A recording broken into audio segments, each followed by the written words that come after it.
ವೃಶ್ಚಿಕ ರಾಶಿಯವರೇ, ನೀವು ವರ್ಷಗಳಿಂದ ಕಾಯುತ್ತಿದ್ದ ಆ ಘಳಿಗೆ ಈಗ ಬಂದೇ ಬಿಟ್ಟಿದೆ. ಏಕೆಂದರೆ ಆಗಸ್ಟ್ 2ರಿಂದ ರಾಹು ಗ್ರಹವು ಮಂಗಳನ ಧನಿಷ್ಠಾ ನಕ್ಷತ್ರವನ್ನು ಪ್ರವೇಶಿಸಿದೆ. ಮತ್ತು ವೃಶ್ಚಿಕ ರಾಶಿಯವರೇ, ಇದು ಕೇವಲ ನಕ್ಷತ್ರ ಬದಲಾವಣೆಯಲ್ಲ, ಇದು ನಿಮ್ಮ ಜೀವನದ ಪುನರ್ಜನ್ಮವಾಗಿದೆ. ಏಕೆಂದರೆ ವೃಶ್ಚಿಕ ರಾಶಿಯವರೇ, ರಾಹು ಗ್ರಹವು ಪ್ರಸ್ತುತ ನಿಮ್ಮ ಜಾತಕದ ಚತುರ್ಥ ಭಾವದಲ್ಲಿ ಸಂಚರಿಸುತ್ತಿದೆ. ಇದು ಮನೆ, ಸುಖ, ತಾಯಿ ಮತ್ತು ಆಸ್ತಿಯ ಸ್ಥಾನವಾಗಿದೆ. ಮತ್ತು ರಾಹುವಿಗೆ ಸೇನಾಪತಿ ಮಂಗಳನ ಬೆಂಬಲ ಸಿಕ್ಕಾಗ ಇಲ್ಲಿಯವರೆಗೆ ದುರ್ಬಲವಾಗಿ ಕಾಣುತ್ತಿದ್ದ ಮನೆಯ ಅಡಿಪಾಯವೇ ಈಗ ನಿಮ್ಮ ಅತಿದೊಡ್ಡ ಶಕ್ತಿಯಾಗಿ ಹೊರಹೊಮ್ಮಲಿದೆ. ನಿಮ್ಮ ಮನೆ, ನಿಮ್ಮ ಭೂಮಿ, ನಿಮ್ಮ ಬೇರುಗಳ ವಿಷಯದಲ್ಲಿ ನಿಮ್ಮನ್ನು ಕಡೆಗಣಿಸಿದವರ ಕಾಲ ಕೆಳಗಿನ ಭೂಮಿ ಈಗ ಕುಸಿಯಲಿದೆ. ಶತ್ರುಗಳು ನಡುಗುತ್ತಾರೆ, ಏಕೆಂದರೆ ನಿನ್ನೆಯವರೆಗೆ ಇದ್ದ ಅದೇ ವೃಶ್ಚಿಕ ರಾಶಿಯವರು ನೀವಾಗಿರುವುದಿಲ್ಲ. ಕಳ್ಳನಿಗೆ ಪೊಲೀಸರ ಬೆಂಬಲ ಸಿಕ್ಕರೆ ಕಳ್ಳನು ಬಹಳ ಅಪಾಯಕಾರಿಯಾಗುತ್ತಾನೆ ಎಂದು ಕೇಳುತ್ತಾರಲ್ಲವೇ, ಅದೇ ರೀತಿ ಇಲ್ಲಿ ರಾಹುವಿನ ಮಾಯಾವಿ ಶಕ್ತಿಗೆ ಮಂಗಳನ ಪರಾಕ್ರಮದ ಶಕ್ತಿ ಸಿಕ್ಕಿದೆ. ಮತ್ತು ವೃಶ್ಚಿಕ ರಾಶಿಯವರೇ, ರಚನೆಯಾಗಿರುವ ಈ ಸಂಯೋಜನೆಯು ಯಾರನ್ನೂ ಸುಮ್ಮನೆ ಬಿಡುವಂತದ್ದಲ್ಲ. ಹಾಗಾದರೆ ವೃಶ್ಚಿಕ ರಾಶಿಯವರ ಜೀವನದಲ್ಲಿ ಈ ಪುನರ್ಜನ್ಮ ಹೇಗಿರಲಿದೆ? ಯಾವ ಜನರಿಗೆ ಹೆಚ್ಚು ಲಾಭ ಸಿಗುತ್ತದೆ? ಮತ್ತು ನಿಮ್ಮ ಕುಂಡಲಿಯಲ್ಲಿ ರಾಹು ಹೇಗೆ ಕುಳಿಯುತ್ತಿದ್ದರೂ ನಿಮಗೆ ಕೇವಲ ಶುಭ ಫಲಗಳನ್ನು ನೀಡುವ ಆ ಮಹಾ ಪರಿಹಾರ ಯಾವುದು? ಇವೆಲ್ಲವನ್ನೂ ತಿಳಿಯಲು ಇದನ್ನು ಕೊನೆಯವರೆಗೂ ಖಂಡಿತವಾಗಿ ನೋಡಿ, ಏಕೆಂದರೆ ಇಂದಿನ ಈ ಮಾಹಿತಿಯು ನಿಮ್ಮ ಜೀವನವನ್ನೇ ಬದಲಾಯಿಸಲಿದೆ. ಜ್ಯೋತಿಷ್ಯದ ದೃಷ್ಟಿಕೋನದಿಂದ ವೃಶ್ಚಿಕ ರಾಶಿಯ ಸ್ವಭಾವವು ಜಲತತ್ವದ್ದಾಗಿದೆ. ಆದರೆ ಇದರ ಅಧಿಪತಿ ಮಂಗಳನು ಅಗ್ನಿತತ್ವವನ್ನು ಹೊಂದಿದ್ದಾನೆ. ಆದ್ದರಿಂದ ನೀವು ಸ್ವಭಾವತಃ ಕುದಿಯುವ ನೀರಿನಂತಿದ್ದೀರಿ. ಅದು ಹೊರಗಿನಿಂದ ಶಾಂತವಾಗಿ ಕಾಣುತ್ತದೆ, ಆದರೆ ಅದರೊಳಗೆ ಆಳವಾದ ಶಕ್ತಿಯೊಂದು ಕೆಲಸ ಮಾಡುತ್ತಿರುತ್ತದೆ. ನಿಮ್ಮ ಕಾರ್ಯತಂತ್ರವು ಯಾವಾಗಲೂ 2 ಹೆಜ್ಜೆ ಮುಂದಿರುತ್ತದೆ. ಈಗ ಈ ಚತುರ್ಥ ಭಾವದಲ್ಲಿ ರಾಹುವಿನ ಪ್ರವೇಶವು ಒಂದು ವಿಶೇಷ ಪರಿಸ್ಥಿತಿಯನ್ನು ಸೃಷ್ಟಿಸುತ್ತಿದೆ. ಪೌರಾಣಿಕ ಸಂದರ್ಭಗಳಲ್ಲಿ ರಾಹು ಕೇವಲ ಒಂದು ಮೆದುಳು.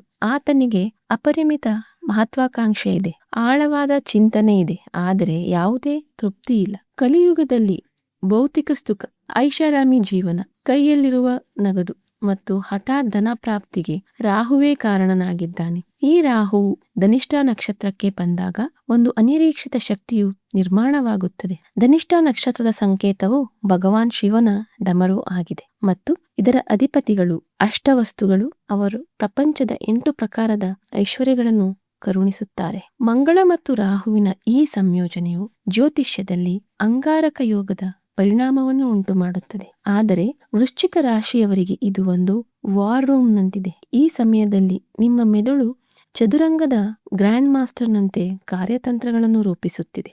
ರಾಹುವಿನ ಅಪರಿಮಿತ ಮಹತ್ವಾಕಾಂಕ್ಷೆ ಮತ್ತು ಮಂಗಳನ ನಿರ್ಭಯತೆ, ಈ 2 ಶಕ್ತಿಗಳು ಒಟ್ಟಾಗಿ ನಿಮ್ಮ ಗಮನ ಮತ್ತು ಆಕ್ರಮಣಕಾರಿ ಪ್ರವೃತ್ತಿಯನ್ನು ಬಹಳಷ್ಟು ಹೆಚ್ಚಿಸುತ್ತಿದೆ. ಇದು ನಿಮ್ಮನ್ನು ನಿಮ್ಮ ಕಂಫರ್ಟ್ ಝೋನ್ನಿಂದ ಹೊರತಂದು ಹೊಸ ದಿಕ್ಕಿನಲ್ಲಿ ಕೆಲಸ ಮಾಡಲು ಪ್ರೇರೇಪಿಸುವ ಸಮಯವಾಗಿದೆ. ನಿದ್ರಾಹೀನತೆ ಅಥವಾ ಭವಿಷ್ಯದ ಬಗ್ಗೆ ಕಾಡುತ್ತಿದ್ದ ಚಿಂತೆಯು ಈಗ ದೃಢ ಸಂಕಲ್ಪವಾಗಿ ಬದಲಾಗುತ್ತಿದೆ. ರಾಹುವು ಒಂದು ಮದುವೇರಿದ ಆನೆಯಂತಿದ್ದಾನೆ, ಆದರೆ ಧನಿಷ್ಠಾ ನಕ್ಷತ್ರದ ಅಧಿಪತಿಯಾದ ಮಂಗಳನು ಅದನ್ನು ನಿಯಂತ್ರಿಸುವ ಮಾವುತನಾಗಿದ್ದಾನೆ. ನಿಮ್ಮ ಮಂಗಳನನ್ನು ನೀವು ಸಮತೋಲಿತ ಮತ್ತು ಬಲವಾಗಿ ಇಟ್ಟುಕೊಂಡರೆ ಈ ಶಕ್ತಿಯು ನಿಮ್ಮ ಹಾದಿಯಲ್ಲಿರುವ ಪ್ರತಿಯೊಂದು ಅಡೆತಡೆಯನ್ನೂ ನಿವಾರಿಸಿ ನಿಮಗೆ ಅನಿರೀಕ್ಷಿತ ಯಶಸ್ಸನ್ನು ತಂದುಕೊಡಬಲ್ಲದು. ಈ ಗೋಚಾರದ ಮೊದಲ ಮತ್ತು ಆಳವಾದ ಪರಿಣಾಮವು ನಿಮ್ಮ ಮೆದುಳು ಮತ್ತು ಮನೋವಿಜ್ಞಾನದ ಮೇಲೆ ಬೀಳುತ್ತದೆ. ಚತುರ್ಥ ಭಾವವು ನಮ್ಮ ಮನೆ, ಶಾಂತಿ ಮತ್ತು ಮನಸ್ಸಿನ ಸ್ಥಾನವಾಗಿದೆ. ಕುಂಭರಾಶಿಯಲ್ಲಿ ಕುಳಿತಿರುವ ರಾಹು ನಿಮ್ಮ ಮನಸ್ಸಿನಲ್ಲಿ ಒಂದು ಶೂನ್ಯತೆ ಅಥವಾ ಅಪೂರ್ಣತೆಯನ್ನು ಉಂಟು ಮಾಡಬಹುದು. ಎಲ್ಲವೂ ಇದ್ದರೂ ಏನೋ ಕೊರತೆ ಇದೆ ಎಂದು ನಿಮಗೆ ಅನಿಸಬಹುದು. ಆದರೆ ಆಗಸ್ಟ್ 5ರ ನಂತರ ಧನಿಷ್ಠಾ ನಕ್ಷತ್ರದ 1ನೇ ಮತ್ತು 2ನೇ ಪಾದಗಳ ಪ್ರಭಾವ ಪ್ರಾರಂಭವಾದಾಗ ಈ ಚಡಿಪಿಡಿಕೆಯು ದೃಢ ಸಂಕಲ್ಪವಾಗಿ ಬದಲಾಗುತ್ತದೆ. ನಿಮ್ಮ ಕೌಟುಂಬಿಕ ಜೀವನದಲ್ಲಿಯೂ ನೀವು ಒಂದು ಮ್ಯಾನೇಜ್ಮೆಂಟ್ ಪಾತ್ರವನ್ನು ನಿರ್ವಹಿಸಲು ಪ್ರಾರಂಭಿಸುತ್ತೀರಿ. ಅಲ್ಲಿ ಭಾವನೆಗಳಿಂದ ಪ್ರಾಯೋಗಿಕತೆ ಹೆಚ್ಚಾಗುತ್ತದೆ. ರಾಹು ಫಲಿತಾಂಶಗಳಲ್ಲಿ ಆತುರವನ್ನು ತರುತ್ತಾನೆ. ಇದು ಮಾನಸಿಕ ಒತ್ತಡ ಮತ್ತು ನಿದ್ರಾಹೀನತೆಗೆ ಕಾರಣವಾಗಬಹುದು. ಈ ಹೆಚ್ಚುವರಿ ಶಕ್ತಿಯನ್ನು ನಿರ್ವಹಿಸಲು ದೈಹಿಕ ವ್ಯಾಯಾಮ, ಯೋಗ ಮತ್ತು ಜಿಮ್ ಮೊರೆ ಹೋಗುವುದು ಅತ್ಯಗತ್ಯ. ಆಗ ಮಾತ್ರ ಮಂಗಳನ ಈ ಆಕ್ರಮಣಶೀಲತೆಯು ಸರಿಯಾದ ದಿಕ್ಕಿನಲ್ಲಿ ಹರಿಯುತ್ತದೆ ಮತ್ತು ನಿಮ್ಮ ಮನೆಯ ಶಾಂತಿಗೆ ಭಂಗ ಬರುವುದಿಲ್ಲ. ಶತ್ರುಗಳು, ಸಾಲ ಮತ್ತು ಕಾನೂನು ವಿಚಾರಗಳ ವಿಷಯದಲ್ಲಿ ಈ ಗೋಚಾರವು ಐತಿಹಾಸಿಕ ಫಲಿತಾಂಶಗಳನ್ನು ನೀಡುವ ಸಾಮರ್ಥ್ಯವನ್ನು ಹೊಂದಿದೆ. ಚತುರ್ಥ ಭಾವದಲ್ಲಿ ಕುಳಿತಿರುವ ರಾಹು ಧನಿಷ್ಠಾ ನಕ್ಷತ್ರದ ಮೂಲಕ ನಿಮ್ಮ ಲಗ್ನ ಮತ್ತು 6ನೇ ಮನೆಯ ಅಧಿಪತಿಯಾದ ಮಂಗಳನ ಶಕ್ತಿಯನ್ನು ಸಕ್ರಿಯಗೊಳಿಸುತ್ತಿದ್ದಾನೆ. 6ನೇ ಮನೆಯು ಸಾಲ, ರೋಗ, ಶತ್ರುಗಳು ಮತ್ತು ಕೋರ್ಟ್ ಪ್ರಕರಣಗಳ ಸ್ಥಾನವಾಗಿದೆ. ಕಳೆದ ಕೆಲವು ವರ್ಷಗಳಿಂದ ನಿಮ್ಮನ್ನು ಮಾನಸಿಕವಾಗಿ ಅಥವಾ ಆರ್ಥಿಕವಾಗಿ ಕಾಡುತ್ತಿದ್ದ ವಿರೋಧಿಗಳು ಈ ಸಮಯದಲ್ಲಿ ದುರ್ಬಲರಾಗುತ್ತಾರೆ. ಮಂಗಳನು ಸೇನಾಪತಿಯಂತೆ ಕಾರ್ಯನಿರ್ವಹಿಸುತ್ತಾನೆ ಮತ್ತು ರಾಹುವಿನ ಜೊತೆ ಸೇರಿ ಆತನು ಪ್ರತಿಯೊಂದು ರಾಜತಾಂತ್ರಿಕತೆಯನ್ನು ಬಳಸುತ್ತಾನೆ. ಆಗಸ್ಟ್ನಿಂದ ಅಕ್ಟೋಬರ್ ನಡುವೆ, ವಿಶೇಷವಾಗಿ ರಾಹು ಕುಂಭ ರಾಶಿಯ 4ನೇ ಹಂತದಲ್ಲಿರುವಾಗ, ಬಾಕಿ ಉಳಿದಿರುವ ಕಾನೂನು ಪ್ರಕರಣಗಳಲ್ಲಿ ಹಠಾತ್ತನೆ ನಿಮ್ಮ ಪರವಾಗಿ ತೀರ್ಪು ಬರಬಹುದು. ಕೆಲಸದ ಸ್ಥಳದಲ್ಲಿ ನಿಮ್ಮ ಕೆಲಸದ ಶ್ರೇಯಸ್ಸನ್ನು ಕುದಿಯುವವರ ನೈಜ ಬಣ್ಣ ಬಯಲಾಗುತ್ತದೆ. ವಿಭಿನ್ನವಾದ ಐಡಿಯಾಗಳ ಮೂಲಕ ನಿಮ್ಮ ಹಳೆಯ ಸಾಲಗಳನ್ನು ತೀರಿಸಲು ಮತ್ತು ನಗದು ಹರಿವನ್ನು ಹೆಚ್ಚಿಸಲು ರಾಹು ಹೊಸ ಮಾರ್ಗಗಳನ್ನು ತೆರೆಯುತ್ತಾನೆ. ಅರ್ಥ ತ್ರಿಕೋನದ ಭಾಗವಾಗಿರುವುದರಿಂದ 6ನೇ ಮನೆಯು ಸಕ್ರಿಯಗೊಂಡಾಗ ಹಣದ ಹರಿವು ತಾನಾಗಿಯೇ ವೇಗಗೊಳ್ಳುತ್ತದೆ. ಆದರೆ ಇಲ್ಲಿ ಎಚ್ಚರಿಕೆ ಅಗತ್ಯ. ಯಾವುದೇ ರೀತಿಯ ಕಾನೂನು ಬಾಹಿರ ಚಟುವಟಿಕೆಗಳು, ಶಾರ್ಟ್ಕಟ್ಗಳು ಅಥವಾ ಜೂಜಾಟದಿಂದ ಸಂಪೂರ್ಣವಾಗಿ ದೂರವಿರಿ. ಲಗ್ನಾಧಿಪತಿ ಮಂಗಳನು ನಿಯಮಗಳ ಪಾಲನೆಯನ್ನು ಬಯಸುತ್ತಾನೆ ಮತ್ತು ನೀವು ತಪ್ಪು ದಾರಿಯನ್ನು ಆರಿಸಿಕೊಂಡರೆ ಇದೇ ರಾಹು ನಿಮ್ಮನ್ನು ಕಾನೂನು ತೊಂದರೆಗಳಲ್ಲಿ ಸಿಲುಕಿಸಬಹುದು. ವೃತ್ತಿ ಮತ್ತು ವ್ಯವಹಾರದ ದೃಷ್ಟಿಕೋನದಿಂದ ಈ ಸಮಯವು ನಿಮ್ಮ ವೃತ್ತಿಪರ ಜೀವನಕ್ಕೆ ಒಂದು ಸುವರ್ಣಾವಕಾಶದ ಕಿಟಕಿಯಾಗಬಹುದು. ಚತುರ್ಥ ಭಾವದಿಂದ ರಾಹುವಿನ 7ಮ ದೃಷ್ಟಿಯು ನಿಮ್ಮ ದಶಮ ಭಾವದ ಮೇಲೆ, ಅಂದರೆ ಕರ್ಮಸ್ಥಾನದ ಮೇಲೆ ಬೀಳುತ್ತಿದೆ. ಅಲ್ಲಿ ಸಿಂಹ ರಾಶಿ ಇದೆ. ಈ ದೃಷ್ಟಿಯು ನಿಮ್ಮ ವೃತ್ತಿಪರ ಜೀವನದಲ್ಲಿ ಹೊಸ ಆಕ್ರಮಣಶೀಲತೆ ಮತ್ತು ಮಹತ್ವಾಕಾಂಕ್ಷೆಯನ್ನು ಸಂವಹನ ಮಾಡುತ್ತಿದೆ. ಉದ್ಯೋಗದಲ್ಲಿದ್ದ ಅಸಮಾಧಾನ ಅಥವಾ ಅಭದ್ರತೆಯು ಭಾವನೆಗಳು ಈಗ ಬದಲಾವಣೆಯ ಪ್ರೇರಣೆಯಾಗಲಿದೆ. ಕೆಲಸ ಬದಲಾಯಿಸಲು ಅಥವಾ ದೊಡ್ಡ ಜಿಗಿತಕ್ಕೆ ಇದು ಅತ್ಯಂತ ಅನುಕೂಲಕರ ಸಮಯವಾಗಿದೆ. ಕಾರ್ಪೊರೇಟ್ ವಲಯದಲ್ಲಿ ಕೆಲಸ ಮಾಡುವವರಿಗೆ ಇದು ಹಾಸ್ಟೈಲ್ ಟೇಕ್ ಓವರ್ ನಂತಹ ಪರಿಸ್ಥಿತಿಯಾಗಿದೆ. ಅಲ್ಲಿ ನೀವು ನಿಮ್ಮ ಕಠಿಣ ಶ್ರಮ ಮತ್ತು ರಾಜತಾಂತ್ರಿಕತೆಯಿಂದ ಸ್ಪರ್ಧಿಗಳನ್ನು ಹಿಂದಿಕ್ಕಿ ಮುನ್ನಡೆಯುತ್ತೀರಿ. ವಿಶೇಷವಾಗಿ artificial intelligence, data science, IT, ರಾಸಾಯನಿಕ ಉದ್ಯಮ, ಕಾಸ್ಮೆಟಿಕ್ಸ್, ಮಾಧ್ಯಮ, OTT ಅಥವಾ ಸ್ಕ್ರಿಪ್ಟ್ ರೈಟಿಂಗ್ ಕ್ಷೇತ್ರಕ್ಕೆ ಸಂಬಂಧಿಸಿದವರಿಗೆ ಈ ಸಮಯವು ಅತ್ಯುತ್ತಮ ಅವಕಾಶಗಳನ್ನು ತರುತ್ತದೆ. ಇದಲ್ಲದೆ ಸರ್ಕಾರಿ ವಲಯ, ರಕ್ಷಣೆ ಮತ್ತು ಗುಪ್ತಚರ ಸಂಸ್ಥೆಗಳಲ್ಲಿ ಕೆಲಸ ಮಾಡುವ ಜನರು ಉನ್ನತ ಹುದ್ದೆಗಳು ಮತ್ತು ಹೊಸ ಅಧಿಕಾರಗಳನ್ನು ಪಡೆಯಬಹುದು. ಸ್ಪರ್ಧಾತ್ಮಕ ಪರೀಕ್ಷೆಗಳಿಗೆ ತಯಾರಿ ನಡೆಸುತ್ತಿರುವ ವಿದ್ಯಾರ್ಥಿಗಳಿಗೆ ಮಂಗಳನ ಈ ಶಕ್ತಿಯು ಯಶಸ್ಸಿನ ಬಾಗಿಲುಗಳನ್ನು ತೆರೆಯುತ್ತಿದೆ. ಆದರೆ ನಿಮ್ಮ ಸಂಪೂರ್ಣ ಗಮನ ಗುರಿಯ ಮೇಲಿರಬೇಕು. ಹಿರಿಯ ಅಧಿಕಾರಿಗಳು ಮತ್ತು ರಾಜಕಾರಣಿಗಳು ಡಿಸೆಂಬರ್ ಆಸುಪಾಸಿನಲ್ಲಿ ಜಾಗರೂಕರಾಗಿರಬೇಕು. ದಾಖಲೆಗಳಿಗೆ ಸಹಿ ಹಾಕುವ ಮೊದಲು ಅವುಗಳನ್ನು ಕೂಲಂಕುಷವಾಗಿ ಪರಿಶೀಲಿಸುವುದು ಅವಶ್ಯಕ. ಇಲ್ಲದಿದ್ದರೆ ರಾಹು ಯಾವುದಾದರೂ ಮೋಸಕ್ಕೆ ಕಾರಣವಾಗಬಹುದು. ಆಸ್ತಿ, ರಿಯಲ್ ಎಸ್ಟೇಟ್ ಮತ್ತು ಸಂಪತ್ತು ಸೃಷ್ಟಿಯ ವಿಷಯದಲ್ಲಿ ಈ ಗೋಚಾರವು ಸಕಾರಾತ್ಮಕ ಸಂಕೇತಗಳನ್ನು ನೀಡುತ್ತಿದೆ. ಚತುರ್ಥ ಭಾವವು ತಾಯಿ, ಭೂಮಿ ಮತ್ತು ಕಟ್ಟಡದ ಸ್ಥಾನವಾಗಿದೆ. ಈ ಧನಿಷ್ಠಾ ನಕ್ಷತ್ರವು ಭೌತಿಕ ಸಂಪತ್ತಿನ ಸಂಕೇತವಾಗಿದೆ. ಲಗ್ನಾಧಿಪತಿ ಮಂಗಳನು ಸ್ವತಃ ಭೂಮಿಯ ನೈಸರ್ಗಿಕ ಕಾರಕನಾಗಿದ್ದಾನೆ. ಆಗಸ್ಟ್ನಿಂದ ನವೆಂಬರ್ ಮಧ್ಯದವರೆಗೆ ಸ್ಥಗಿತಗೊಂಡಿದ್ದ ಆಸ್ತಿ ವಿವಾದಗಳು ಬಗೆಹರಿಯಬಹುದು. ಹೊಸ ಮನೆ ನಿರ್ಮಾಣ, ವಾಣಿಜ್ಯ ಆಸ್ತಿ ಖರೀದಿ ಅಥವಾ ಮನೆಯ ನವೀಕರಣದ ಮೇಲೆ ಹೂಡಿಕೆಯಾಗುವ ಬಲವಾದ ಸಾಧ್ಯತೆ ಇದೆ. ನೀವು ದೊಡ್ಡ ವಾಹನವನ್ನು ಖರೀದಿಸಲು ಬಯಸಿದ್ದರೆ ಸಾಲದ ಪ್ರಕ್ರಿಯೆಯು ಸುಲಭವಾಗಿ ಪೂರ್ಣಗೊಳ್ಳಬಹುದು.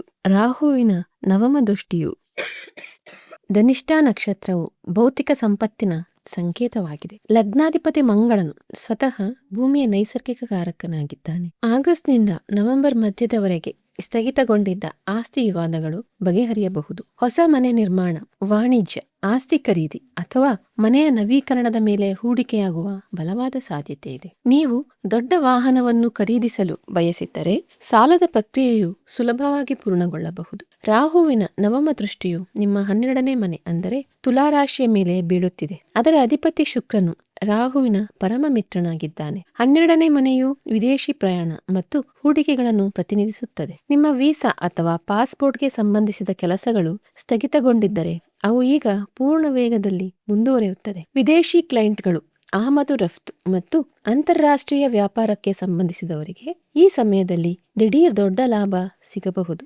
ನಿಂತು ಹೋದ ಅಥವಾ ಸಿಕ್ಕಿ ಹಾಕಿಕೊಂಡ ಹಣ ಮರಳಿ ಬರುವ ಸಾಧ್ಯತೆ ಇದೆ. ಆದರೆ ಹೂಡಿಕೆ ಮಾಡುವಾಗ ವದಂತಿ ಆಧಾರಿತ ಹೂಡಿಕೆಯನ್ನು ತಪ್ಪಿಸಿ ಮತ್ತು ಲೆಕ್ಕಾಚಾರದ ಅಪಾಯವನ್ನು ಮಾತ್ರ ತೆಗೆದುಕೊಳ್ಳಿ, ಏಕೆಂದರೆ ಗಾಳಿಯಲ್ಲಿ ಕಟ್ಟಿದ ಕೋಟೆಗಳು ಮಂಗಳನ ವಾಸ್ತವತೆಯ ಮುಂದೆ ನಿಲ್ಲುವುದಿಲ್ಲ. ಕೌಟುಂಬಿಕ ಜೀವನ ಮತ್ತು ವೈಯಕ್ತಿಕ ಸಂಬಂಧಗಳಲ್ಲಿ ಈ ಸಮಯವು ಹೆಚ್ಚು ಎಚ್ಚರಿಕೆಯನ್ನು ಬೇಡುತ್ತದೆ. ಚತುರ್ಥ ಭಾವವು ಹೃದಯ ಮತ್ತು ಭಾವನೆಗಳ ಸ್ಥಾನವೂ ಹೌದು, ಮತ್ತು ಇಲ್ಲಿ ರಾಹುವು ಒಂದು ವಿಶೇಷ ರೀತಿಯ ಭ್ರಮೆ ಅಥವಾ ರಾಹು ಶೂನ್ಯತೆಯನ್ನು ಸೃಷ್ಟಿಸಬಹುದು. ನಿಮಗೆ ಆಳವಾದ ಒಂಟಿತನ ಕಾಡಬಹುದು. ಇದರಿಂದಾಗಿ ನೀವು ಹೊಸ ವ್ಯಕ್ತಿಯ ಕಡೆಗೆ ತೀವ್ರವಾಗಿ ಆಕರ್ಷಿತರಾಗಬಹುದು. ಅವರೇ ನಿಮ್ಮ ಸೋಲ್ಮೇಟ್ ಎಂದು ನಿಮಗೆ ಅನಿಸಬಹುದು, ಆದರೆ ಇದು ರಾಹು ಸೃಷ್ಟಿಸಿದ ಮಾಯೆಯಾಗಿರಬಹುದು. ಡಿಸೆಂಬರ್ ತಿಂಗಳ ಆಸುಪಾಸಿನಲ್ಲಿ ರಾಹು ತನ್ನ ಹಂತವನ್ನು ಬದಲಾಯಿಸಿದಾಗ ಈ ಭ್ರಮೆ ಮುರಿದು ಬೀಳಬಹುದು ಮತ್ತು ನೀವು ಭಾವನಾತ್ಮಕವಾಗಿ ಘಾಸಿಗೊಳ್ಳಬಹುದು. ಆದ್ದರಿಂದ ಹೊಸ ಪ್ರೇಮ ಸಂಬಂಧಗಳಲ್ಲಿ ಆತುರ ಪಡಬೇಡಿ. ವಿವಾಹಿತರಿಗೆ ಮನೆಯೊಳಗೆ ಆಂತರಿಕ ರಾಜಕೀಯ ಹೆಚ್ಚಾಗಬಹುದು. ವೃತ್ತಿ ಜೀವನ ಮತ್ತು ಹಣ ಗಳಿಸುವ ಓಟದಲ್ಲಿ ಸಂಗಾತಿಗೆ ಸಮಯ ನೀಡದಿರುವುದು ಸಂಬಂಧಗಳಲ್ಲಿ ಒಂದು ವ್ಯಾವಹಾರಿಕ ಭಾವನೆಯನ್ನು ತರಬಹುದು. ನಿಮ್ಮ ಬಳಿ ಇಲ್ಲದಿರುವ ವಸ್ತುಗಳ ಮೇಲೆ ರಾಹು ಯಾವಾಗಲೂ ಆಸೆಯನ್ನು ಹುಟ್ಟಿಸುತ್ತಾನೆ. ಆದ್ದರಿಂದ ವೈವಾಹಿಕ ಜೀವನದಲ್ಲಿ ಪಾರದರ್ಶಕತೆ ಮತ್ತು ಸಂವಹನವನ್ನು ಕಾಯ್ದುಕೊಳ್ಳುವುದು ಕಡ್ಡಾಯವಾಗಿದೆ. ಇದಲ್ಲದೆ ಚತುರ್ಥ ಭಾವವು ತಾಯಿಯ ಸ್ಥಾನವಾಗಿದೆ. ಆದ್ದರಿಂದ ರಾಹುವಿನ ಪ್ರಭಾವವು ತಾಯಿಯ ಆರೋಗ್ಯದ ಮೇಲೆ ಪರಿಣಾಮ ಬೀರಬಹುದು. ಅವರಿಗೆ ಮಾನಸಿಕ ಒತ್ತಡ ಅಥವಾ ಹೃದಯ ಸಂಬಂಧಿ ಸಮಸ್ಯೆಗಳು ಕಂಡುಬಂದರೆ ಮನೆಮದ್ದುಗಳನ್ನು ಮಾಡುವ ಬದಲು ತಕ್ಷಣವೇ ವೈದ್ಯಕೀಯ ಸಲಹೆಯನ್ನು ಪಡೆಯಿರಿ. ಗೃಹಿಣಿಯ ಜೀವನದಲ್ಲಿ ಈ ಗೋಚಾರವು ಮನೆಯ ನಿರ್ವಹಣೆ ಮತ್ತು ಕೌಟುಂಬಿಕ ಸಂಬಂಧಗಳಲ್ಲಿ ದೃಢತೆಯನ್ನು ತರುತ್ತದೆ. ನಿಮ್ಮ ಹಕ್ಕುಗಳ ಬಗ್ಗೆ ನೀವು ಹೆಚ್ಚು ಜಾಗೃತರಾಗಿರುತ್ತೀರಿ ಮತ್ತು ಮೊದಲು ನೀವು ನಿರ್ಲಕ್ಷಿಸುತ್ತಿದ್ದ ವಿಷಯಗಳ ಬಗ್ಗೆ ಈಗ ಸ್ಪಷ್ಟವಾದ ಅಭಿಪ್ರಾಯವನ್ನು ವ್ಯಕ್ತಪಡಿಸುತ್ತೀರಿ. ಈ ಶಕ್ತಿಯು ನಿಮ್ಮ ಮನೆಯೊಳಗಿನ ವಾರ್ ರೂಮ್ ಆಗಬಹುದು. ಈ ಶಕ್ತಿಯನ್ನು ಕೌಟುಂಬಿಕ ಕಲಹಗಳಲ್ಲಿ ಹಾಳು ಮಾಡುವ ಬದಲು ಮನೆಯ ವಿಸ್ತರಣೆ, ಅಲಂಕಾರ ಮತ್ತು ಮಕ್ಕಳ ಭವಿಷ್ಯದ ಯೋಜನೆಗೆ ಬಳಸುವುದು ಉತ್ತಮ. ನಿವೃತ್ತರು ತಮ್ಮನ್ನು ಪಿತ್ರಾರ್ಜಿತ ಆಸ್ತಿ ವಿವಾದಗಳಿಂದ ಆದಷ್ಟು ದೂರವಿಡಬೇಕು. ಅಷ್ಟಮ ಭಾವದ ಮೇಲಿರುವ ರಾಹುವಿನ ದೃಷ್ಟಿಯು ಹಳೆಯ ಆರೋಗ್ಯ ಸಮಸ್ಯೆಗಳ ಮೇಲೆ, ವಿಶೇಷವಾಗಿ ರಕ್ತದೊತ್ತಡ ಮತ್ತು ಹೃದಯ ಬಡಿತದ ಮೇಲೆ ಪರಿಣಾಮ ಬೀಳಬಹುದು. ಅದೇ ಸಮಯದಲ್ಲಿ ನವಮ ಭಾವದ ಮೇಲೆ ದೃಷ್ಟಿ ಇರುವುದರಿಂದ ಇದು ನಿಮಗೆ ಯಾವುದೇ ದೀರ್ಘ ಧಾರ್ಮಿಕ ಪ್ರಯಾಣ ಮತ್ತು ಆಧ್ಯಾತ್ಮಿಕ ಪ್ರಗತಿಗೆ ಅತ್ಯಂತ ಉತ್ತಮ ಸಮಯವಾಗಿದೆ. ನಿಮ್ಮ ಶಕ್ತಿಯನ್ನು ಆಧ್ಯಾತ್ಮಿಕತೆ ಕಡೆಗೆ ಹರಿಸಿಕೊಳ್ಳಿ. ಜ್ಯೋತಿಷ್ಯದ ವಿಶ್ಲೇಷಣೆಯಲ್ಲಿ ಗೋಚಾರವು ನಿಮ್ಮ ಜನ್ಮ ಕುಂಡಲಿಯ ಮೂಲ ದಶಾ ಅಥವಾ ಅಂತರ್ದಶೆಯ ಭಾವವನ್ನು ಎಂದಿಗೂ ರದ್ದುಗೊಳಿಸುವುದಿಲ್ಲ ಎಂಬ ಅಂಶವು ಬಹಳ ಮುಖ್ಯವಾಗಿದೆ. ನಿಮ್ಮ ಕುಂಡಲಿಯಲ್ಲಿ ಪ್ರಸ್ತುತ ದಶಾಧಿಪತಿಯು ಅಷ್ಟಮ ಭಾವ ಅಥವಾ 12ನೇ ಭಾವದಲ್ಲಿ ದುರ್ಬಲ ಸ್ಥಿತಿಯಲ್ಲಿದೆ. ರಾಹುವಿನ ಅತ್ಯುತ್ತಮ ಗೋಚಾರದ ಹೊರತಾಗಿಯೂ ಸಂಪೂರ್ಣ ಫಲಿತಾಂಶಗಳನ್ನು